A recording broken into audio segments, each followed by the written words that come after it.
ଛତା ତଳେ ପ୍ରେମ ଲେଖକ ଶ୍ରୀ ଅକ୍ଷୟ ମହାନ୍ତି। ଛତା ତଳେ ପ୍ରେମ କରିବାକୁ ବହୁତ ଇଚ୍ଛା ଥିଲା। ପ୍ରକୃତରେ କ୍ଷେତ କାମ ଚାଷବାସ ଏସବୁରେ କେବେ ଆଗ୍ରହ ନଥିଲା। ମଠରେ ଖାଇ ଖଟରେ ଶୋଇବା ଲୋକର ଲଗା ନାହିଁ କି ପଘା ନାହିଁ। ବାପା ମୋ ପିଲାଦିନରୁ ମରିଯାଇଥିଲେ। ଦାଦା ମୋତେ ଅତି ଭଲ ପାଉଥିଲେ।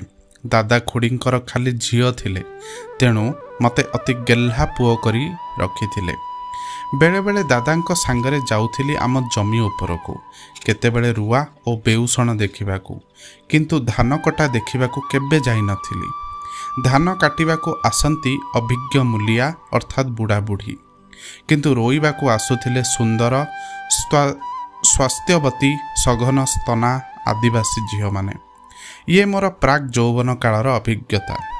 ଦାଦା ସବୁବେଳେ କ୍ଷେତ ପରେ କ୍ଷେତ ବୁଲୁଥିଲେ।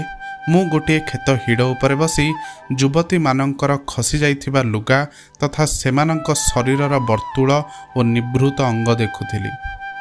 ବେଳେବେଳେ ବର୍ଷା ହୁଏ। ଦାଦା ମୋତେ ଛତାଟିଏ ଦେଇ ମୂଲିଆଙ୍କ ତାଳପତ୍ର ଟୋପି ମୁଣ୍ଡେଇ ଦେଇ କ୍ଷେତ ଭିତରେ ବୁଲୁଥାନ୍ତି। ଆଦିବାସୀ ଯୁବତୀମାନେ ଅନାଉଥାନ୍ତି ଛତା ତଳେ, ଯେମିତି ମୁଁ ଏକ ଲୋଭନୀୟ ବସ୍ତୁ, କିନ୍ତୁ କେହି ସାହସ କରି ଆସନ୍ତିନି ଛତା ତଳକୁ। ତେଣୁ ଯୌବନର ପ୍ରଥମ ଅଙ୍କରେ ମୋର ସବୁଠୁ ବଡ଼ ଆକାଂକ୍ଷା ଥିଲା ଗୋଟିଏ ଅର୍ଦ୍ଧ ଅନାବୃତା ଅଥବା ଏକ ପୂର୍ଣ୍ଣ ସିକ୍ତା ଆଦିବାସୀ ଯୁବତୀକୁ ମୋର ଛତା ତଳେ ମୋର ନିହାତି ପାଖରେ ପାଇବାକୁ। କିନ୍ତୁ ସେମାନେ ବର୍ଷାରେ ଭିଜିବାକୁ ଡରନ୍ତି ନାହିଁ। ବର୍ଷା ସେମାନଙ୍କ ଶରୀରର ଭୂଗୋଳକୁ ପରିଷ୍କାର କରିଦେଲା ପରେ ବି ସେମାନେ ମୋ ଆଗରେ ଲଜ୍ଜିତ ହୁଅନ୍ତି ନାହିଁ। ଏଣେ ଛତା ତଳେ ମୁଁ ଏକ ମରୁପଥିକ ପରି ବସିଥାଏ। ମନେ ମନେ ଭିଜି ଭିଜି ଜଳ ଜଳ ଚତୁର୍ଦିଗ ଜଳ, କିନ୍ତୁ ପିଇବାକୁ ବୁନ୍ଦାଏ ବି ନାହିଁ। ଅଳ୍ପ ବୟସରୁ ନାରୀର ନଗ୍ନ ଦେହ ଦେଖିବାର ପିପାସା ମୋତେ ଚରିତ୍ରହୀନ କରିଦେଲା। ସ୍କୁଲ ଓ କଲେଜ ଜୀବନରେ ଯେତେବେଳେ ହାଲୁକା ପ୍ରେମର ସ୍ୱାଦ ମୁଁ ଚାଖିବାକୁ ଆରମ୍ଭ କଲି, ସେତେବେଳେ ମୋର ସବୁଠୁ ବଡ଼ ସଉକ ଥିଲା ଯୁବତୀମାନଙ୍କୁ ନଗ୍ନ କରି ଦେଖିବା। ଆଉ ଏଇ ପିପାସାର ପରିତୃପ୍ତି ନାହିଁ, କାରଣ ଏହା ବିକୃତି। ଘଞ୍ଚ ଜଙ୍ଗଲକୁ ଲାଗି ଆମ ଛୋଟ ସହରଟିର ଅନେକ ଯୁବତୀଙ୍କର ସହିତ ଗୁପ୍ତ ସମ୍ପର୍କ ସ୍ଥାପନ କରି ସାରିଲା ପରେ ଏକ ବିରକ୍ତିକର ମୁହୂର୍ତ୍ତରେ ଯୌନ ଜୀବନ ପ୍ରେମ ପ୍ରତି ଅସୀମ ବିତୃଷ୍ଣା ଆସିଲା। ଦାଦା ଦେଖିଲେ କିମ୍ବା ବୁଝିପାରିଲେ ଯେ ପୁତୁରା ବିଷୟ ବୁଦ୍ଧି ସମ୍ପନ୍ନ ହେବାକୁ ଚାହୁଁଛି। ତେଣୁ ମୁଁ ଯେତେବେଳେ ଛୋଟ ବ୍ୟବସାୟର ପ୍ରସ୍ତାବ ନେଇ ଆସେ, ଦାଦା କହନ୍ତି, ଏଥିରେ ତ ତୁ ନିଜେ ଚଳିପାରିବୁନି, ଆଉ ଘର ଚଳେଇବୁ କ'ଣ? କିରେ, ଆମର ଏତେ ଜମି ଅଛି, ଆମେ ପ୍ରାୟ 20 କୁଟୁମ୍ବ ମୂଲିଆଙ୍କୁ ପୋଷୁଛୁ। ତୁ ଏ ପାଗଳାମି ଛାଡ଼। ମୁଁ ତ ବୁଢ଼ା ହେଲିଣି, କ୍ଷେତବାଡ଼ି ଦେଖ, ସେଥିରେ ଯେତେ ପଇସା ଆସିବ 10ଟା ବ୍ୟବସାୟ କରିପାରିବୁ। ହଁ ଯିବି କହି ମାସେ ଟାଳିଦେଲି, କାରଣ ବର୍ଷା ହେଉଛି ଏବଂ ଦାଦାଙ୍କର କଳା ଓ ଧଳା ରଙ୍ଗର ସମ୍ମିଶ୍ରଣର ଛତାକୁ ହାତରେ ଧରି ଯିବାକୁ ପୂରାପୂରି ନାରାଜ ଥିଲି। କିନ୍ତୁ କେଉଁଠି କେଜାଣି ଦାଦା ଗୋଟେ ଜାପାନୀ ଛତା ମୋ ପାଇଁ କିଣି ଆଣିଲେ, କେଉଁଠୁ, ଯାହା କି ଇଲେକ୍ଟ୍ରିକ୍ ପରି କାମ କରେ। ବେଣ୍ଟ ପାଖରେ ସୁଇଚ୍ ମାରିଦେଲେ ଛତା ଆପେ ଆପେ ଖୋଲିଯାଏ।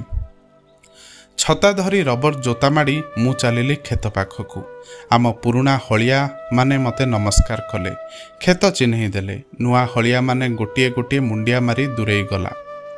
ବୁଢ଼ାବୁଢ଼ୀ ଆଦିବାସୀ ସ୍ତ୍ରୀ ଲୋକ ଯେଉଁମାନେ ନମସ୍କାର କରି ଜାଣି ନାହାନ୍ତି, ସେମାନେ ତାଙ୍କ ଭାଷାରେ କଥାବାର୍ତ୍ତା କଲେ। ଆଦିବାସୀ ଯୁବତୀମାନେ ମୋ ଆଡ଼କୁ ଆଶ୍ଚର୍ଯ୍ୟ ଆଖିରେ ଚାହିଁଲେ। ସବୁଦିନେ ବର୍ଷା ହେଉନଥିଲା, କିନ୍ତୁ ଦିନେ ହଠାତ୍ ବର୍ଷା ହେଲା। ମୁଁ ବେଣ୍ଟ ପାଖରେ ସୁଇଚ୍ ଟିପିଦେଲି। ଛତାଟା ଫଡ଼ କରି ଖୋଲିଗଲା। ପାଖରେ ଥିବା ଆଦିବାସୀମାନେ ଚମକି ଉଠିଲେ। ତାଙ୍କ ଭିତରୁ ସବୁଠୁ ସୁନ୍ଦରୀ ଥିଲା ମଙ୍ଗୁଳି, ଏକ ଅଦ୍ଭୁତ ବର୍ଣ୍ଣର ଝିଅ। ଦେଖିଲେ ହଠାତ୍ ଆଦିବାସୀ କହି ହେବନି। ସେ ଆମର ପୁରୁଣା ହଳିଆ ତଥା ଆଦିବାସୀ ଗାଁର ମୁଖିଆର ଝିଅ। ତେଣୁ ଅନ୍ୟ ଝିଅଙ୍କ ଅପେକ୍ଷା ତା'ର ସାହସ ଟିକେ ଅଧିକ। ତା'ର ସାଙ୍ଗମାନେ ଦିନେ ତାକୁ ଅନୁରୋଧ କଲେ ବାବୁର ଛତାଟାକୁ ଦେଖିବାକୁ। ମଙ୍ଗୁଳି ସାହସରେ ମୋ ପାଖକୁ ଆସିଲା। ମୁଁ ତା ହାତକୁ ଛତାଟା ବଢ଼େଇ ଦେଲି, କିନ୍ତୁ ସେ ଛତା ଖୋଲି ପାରିଲାନି। ମୁଁ ଛତା କେମିତି ଖୋଲିବାକୁ ହୁଏ ତାକୁ ଶିଖେଇ ଦେଲି। ଏଇ ଛତା ଦେଖାଇବା ଓ ଶିଖେଇବା ଭିତରେ ଖୁବ୍ ସତର୍କତାର ସହିତ ମଙ୍ଗୁଳିର ହାତର ସ୍ପର୍ଶ ମୁଁ 2 ଥର ପାଇଥିଲି। ତାହା ଏକ କାମିକା ଆଦିବାସୀ ରମଣୀର ଚକ୍ଷୁ ହାତ ପାପୁଲି ନୁହେଁ।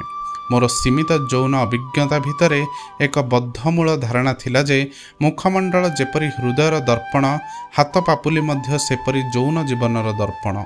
सान बाबू जेतेबेले मंगुली को अनाउछि सेतेबेले मंगुली खसी जिबार बाट नाही। मंगुली सान बाबूंकर अर्थात मो प्रेम रे पड़गला। ता सहर झीओंक प्रेम परी फूल छुईबा प्रेम नुहे। मंगुली जानी नथिला जे देह भितर आत्मा बोली गोटाए जिनिस अछि, तेणु स्वर्गीय प्रेम विषय ता सांगरे आलोचना करिबा एक विराट भूल। मंगुली देह नहीं पृथ्वी रे बंचिथिला, देह देई काम करुथिला, देह देई खटुथिला, तेबे देह देई प्रेम करुथिला। ता घर रोसई भात काले खाइबा को मु घृणा करी से डर से मो पाई चूड़ा और कदली किणी आणुथिला। गछ तले बसी निज हाथ में खुआई देउथिला। आ वर्षा हेले ता काम बंद। से मो पाखक दौड़ी आसुथिला। पाख रेल लाइन कड़े आमे छता धरी चलुथिलु। मु ताको छता बाहर चलवा को कहूथिली आ पूरा भिजिगला परे छता तले आणुथिली। दिने एहीपरि प्रेम करने मुहूर्त मु अनुभव कली मंगुली देहरे खई फुटा ज्वर, किंतु तथापि से वर्षारे भिजिबा को मना कर नथिला। तार निष्ठा देखि मु भाबिली एहाटारु निष्ठापर झियो मते मिलिबेनी। मु ताको बाहा हेबाकू कहिली, से लाजेई गला। से कहला घर को फेरी जिबा। मु ताको जबरदस्ती छताटाकू देली, कारण ताको ज्वर हेउथिला। मो वर्षारे भिजी भिजी घर को फेरी आसिली, किंतु ता परदिन मंगुली किंबा ता बापा केही आसिले नाही। आदिवासी लोक काले मो बाहाघर नहीं झड़झंझा किछि सृष्टि होइथिबो एई डरे मु काहाकू पचारिलिनी। अन्य कौनसी हलिया मध्य मो मुह को साहस रे चाहू नथिले। दादा दिने खोजिले जापानी छता। मु तांको कहली जे जड़े सांग घरे छाड़ी दे आसीची, किंतु मने मने विचार कली आज मंगुलीर खोज खपर नेबाको पड़िबो। छताटा एमिति फालतुरे मारी नब। मंगुली बापांको खोजी मंगुली गाँव में पहुँचली। गोटे छोट पिला मते घर चिन्हई देला। घर भितर पशिली। एई तो मंगुली पछकरी मते बसीची।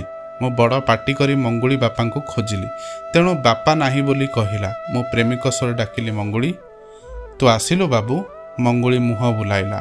मोर किंतु नजर थिला कांथ उपरे टंगा होइथिबा छता उपरे। पुणी मंगुलीर स्वर, मु जानिथिली बाबू छता पई तू निश्चय आसीबु।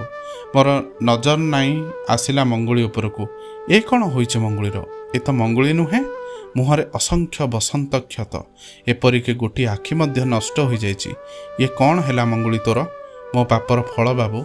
से दिन बा को आसी कहली तते बाहा हवा कथा। बा हसिला।